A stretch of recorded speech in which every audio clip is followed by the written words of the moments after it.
Well, hello, my friends. I am so excited to be here with not just two people. We've got 6 people today that we're going to be talking to. But we're going to be talking about the 50-mile march and the 50-mile march foundation. I'm here with good friend Jay Miralles. He is the co-founder and board member, and Brianne Schuler, the executive director, kind of newly appointed within the last 6 months. 6 months. Yes. So you guys, thanks so much for joining me today. Thanks We're for having excited. us. We're so excited to be here, Andy. Yeah, I'm excited too. Let's just talk. So Jay, I'm going to ask you this question. Yes. We've talked about this many times, the 50-mile march. What inspired this? I mean, this is huge. What inspired? When I got out of the military in '98, I had a hard transition myself. Yeah. I know what it's like to have no address for 10 months. I know what it's like to want to exit the earth, two Yep. times I can remember specifically. And I made a promise to God, said, hey, if I ever got back on my feet, I would help people. And for years and years, Andy, I was just talk. It was just talk. And finally in COVID, I said, we're going to do this. Wow. Okay. 30 people said, oh yeah, I'll go with you. And 6 people showed up and we walked from Lincoln to Omaha. That was the start. And it wasn't even going to be a thing. It was just a one-time thing. That's all it was going to be. And who were I mean, you don't have to name names, but the 6 people, I mean, and you're just walking. I mean, this has become much bigger than the Yes. 6 people. Yes. And are you just walking like in the dark? So yes, straight 22 hours. We start at the Capitol. We land at Nebraska Brewing Company. We walk along Highway 6.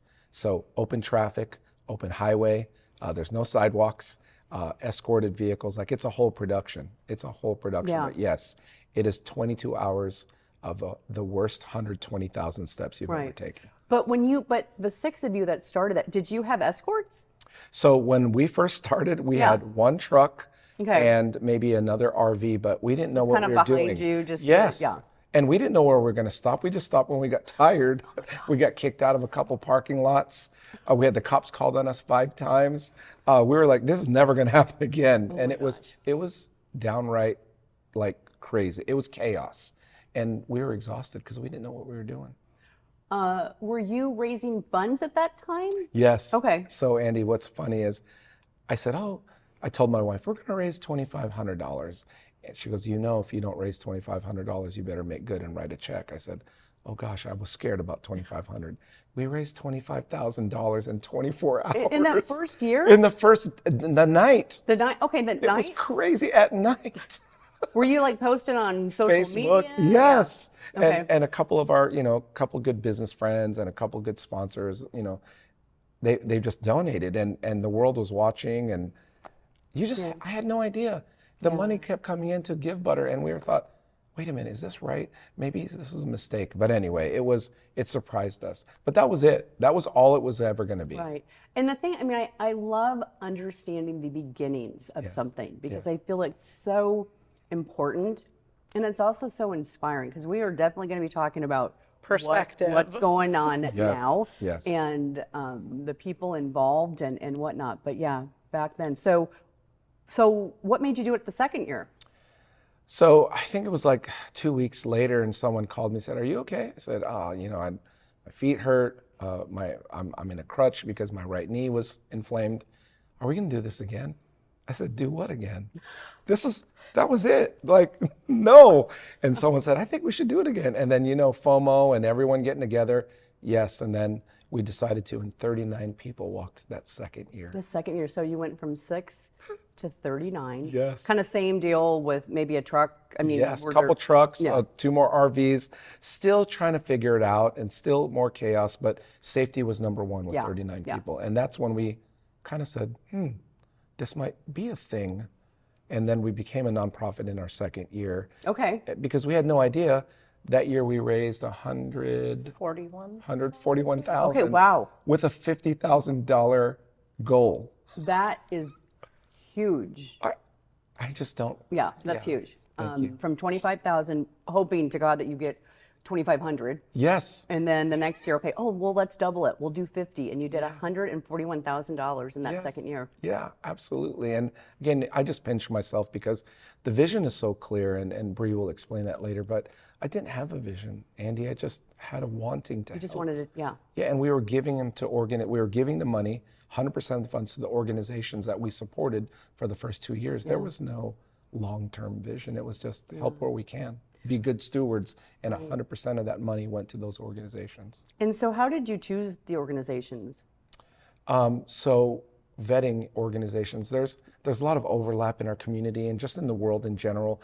I wanted scrappy, agile, local people here that had proven results, moving veterans forward, Guitars for Vets. Yeah. I mean, when you work with a subset of people and they work with them every day, it wasn't hard to give to them at all. They needed it, and we wanted to give it to them, and the work they've done since has been incredible. That's amazing. That's so great. All right, so the third year, we'll just touch it briefly. Yes. Third year, how many people? 58. Okay. 58 people, and that was $231,000, somewhere around there. Fourth year? Fourth year. Last year was 87. 515,000. Okay. I mean, but the vision is clear now. Yeah. Very clear. Yes. And I've gone to several events that you guys have had. I was hoping to walk this year, but I will be walking next year. I will join you. Yeah. I know we were talking. Yes, hey, listen, there are this is some accountability. I love it. But this is a commitment. Yes. Yes. We started back in January, and when you first started you had like your first, I think, Mission gathering. briefing. Yes, ma'am. Mm-hmm. And well, let's just talk about this year. Well, how are you feeling? I mean, what's going on? So I talk to people and they say, oh, I would love to walk with you. People don't realize that it's about 150 to 200 hour commitment from the day you say yes. Yeah.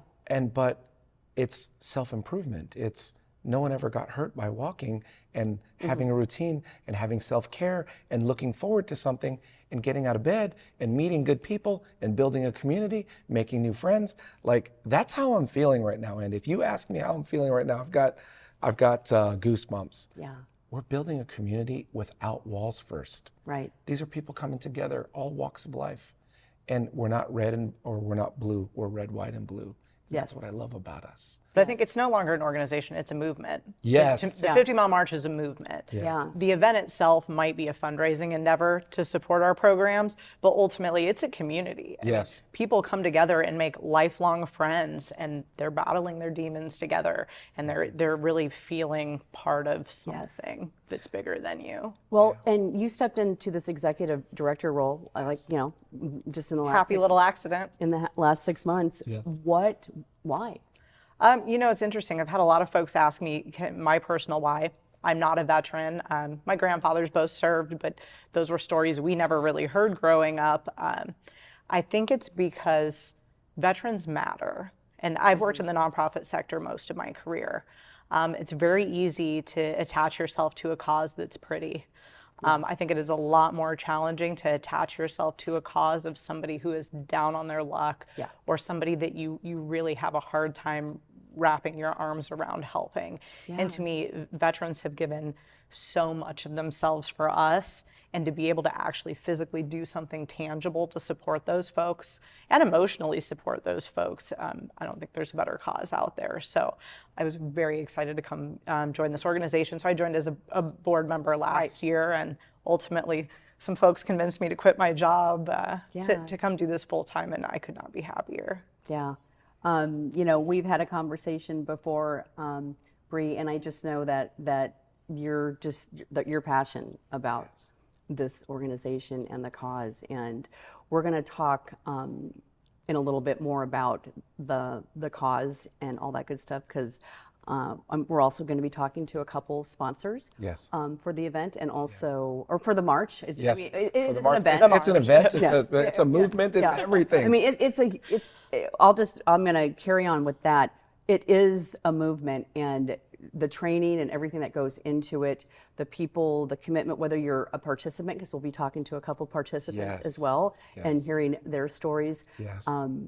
It's huge, and this is so much more than the march. That's truly on Thank you. August 24th and 25th. Yep, yeah, Yes. because you start that night and then you walk. Yeah, you walk into the 22 next hours. day. Yeah. And it's just pretty spectacular. So Well, and by the numbers, so this year, right now, we have 161 marchers that will be Approved. joining us this year. Wow. So that is a considerably larger number than the 87 from last year. And if we continue the exponential growth, I mean, I said, I'm going to put it out to the universe. My goal is that they have to shut down Highway 6 because we become that big and that loud. all right, I'm putting that out there too. So Yep. I love it. The governor's watching this. yes. All right, folks, don't go away. We will be right back.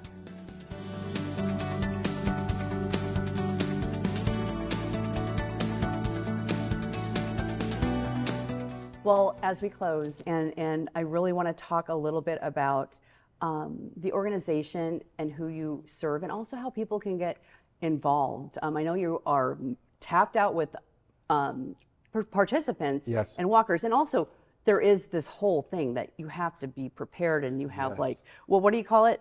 Qualify. Qualify. You have to qualify. You have to qualify. Yes. Yeah, Mission you have ready. to physically be ready for this. But Yes. let's talk about who you support again, and also, what that means to these organizations. Getting involved, time, talent, and treasure, and then I'll pass it to Bree because she says it so well. Just because you walk, you're not the most important person in the equation. Hospitality, handing out sandwiches, Yes. driving a truck, setting chairs at a landing, putting out signs for us. Those are the things that matter. Just because we're walking, that's just a piece of it. Yeah. It's the people 30 hours up all night long serving us hot coffee and donuts and Hy-Vee feeding us. Like, it's all that stuff. So Yes. that's how people can get involved there. Time, talent, and treasure. Yeah. So where are the funds going? Jay alluded to the fact we started as a grant-making entity. We were taking those funds and we were giving them away to other nonprofits. But as we've continued to grow, we're poised to raise over $1 million this year. We knew we could do more. So that's where the Community of Hope vision came from. It started as a beautiful photo of us looking at building a community center and tiny home village for veterans. That's the future. So we are getting ready to embark on a capital campaign in 2025 to build it. And so we envision really living and breathing our mission of serving veterans who are facing homelessness and mental health challenges by wrapping them in that community of support. And Bree has set up an alliance to come together so that we're not overlapping, overstepping, or dual coordination with any of our community partners, civic leaders, all the way down to other nonprofits. We cannot overstep. We have to do it together. Yes, together. We're stronger that. together. And Yes. if we look at what we've been great at, it's building community and figuring out how to get everybody together. So we envision a shared community campus that encompasses not only our programs, but other veteran serving agencies in the community working alongside us. So a year from now, thoughts on a year from now? Well, Manifest. I'm manifesting the shovels in the ground by the middle of next year. Yes. I want to see the right property come our way. So I will Yes. put that out to the universe. We're going to have a mobile show where Andy comes out to us and we're going to film it there on the ground. On that the we ground. break. Love it. I'm Yes. there. So- And you're going to be one of the shovel holders. I totally do that. I know. I'm so behind everything that this is because it's huge. And again, we've chatted, we've had conversations. So, we've got a couple minutes left. Let's just, what else do you want to say? I would love to see as many people as possible be there to welcome our marchers yes. and crew coming in on Sunday, August 25th at 1 p.m. at Nebraska Brewing Company. Okay. There's something so incredibly powerful. I remember standing in the back of a pickup truck crying as the marchers came up that final hill. Yeah. It's such a piece of determination and grit and patriotism. Come out and see us finish because it's an experience. I actually feel like I have tears coming down. What you both said was powerful. Jay, that was so incredible. And I want to pull the words out of your mouth again, but I can't. What did you say? Don't say you haven't served. Yeah. Because you all have in your own way. Some of us just put a uniform, so some people didn't have to. Yeah. Right? It's a volunteer force. And Yes. Andy, it brings me to tears to know that there are people who sleep under the Bob Carey. There are people who sleep in our city who are couch surfing. I slept in a car. These are the people that we are serving. So when it gets hard for us, we have to remember who we're, Yes. you know, who we're serving. And the word serve is, I hate the word help. I want to serve people. Yeah, yeah, agreed. Yeah. Agreed. Okay, so where can people find out more information about all of this? 50milemarch.org. Easy. Everything's on there. And you can find us on Facebook. It's almost like we open our socials and you see a movement of people. Andy, every time I see someone walking on the road wherever I am in the city, I look for the little patch. I'm like, oh, that's one of us. Yeah. And people are recognizing shirts now. And Yes. it's so crazy at what people have been brought together to heal. Yes. And what you carry is heavy. And when you can say, hey, me too, or hey, I understand you, or hey, I'm here to guide Yeah. you, that's powerful. I am so grateful for you both. Thank you. I am going to start crying. Don't. I'm trying not to. I just want to thank you both. So grateful. This is a powerful, powerful message. What you're doing, I can't wait. I can feel it, just what it's going to do in the years to come. But here we are, 2024, August 24th, 25th. People can welcome everybody yes, on yes. the 25th. Yes. 1 p.m. Nebraska Brewing. Get involved and just follow Facebook, Yes. social Instagram, media. LinkedIn, Instagram, we're Yeah, there. and all that X, stuff. whatever So it is, MySpace. yeah, okay. But Andy, I do want to say thank you, because Yeah. not only you're a good friend, you've been you brought this community together. I remember, we won't go into that, but my whole thing is, Andy, you've been so supportive and gracious with your time and all your resources. You're part of the movement. Well, thank you, and that's how I serve. So I'm honored to do so. And you're great at it. And I look forward to walking with Yeah. you next year. Yes, yes. Yes. All right. Thank you both. And again, folks, check them out. Follow on social media. Look at the website, and let's just do this together. That's important. So thanks again, Thank you. and thank you.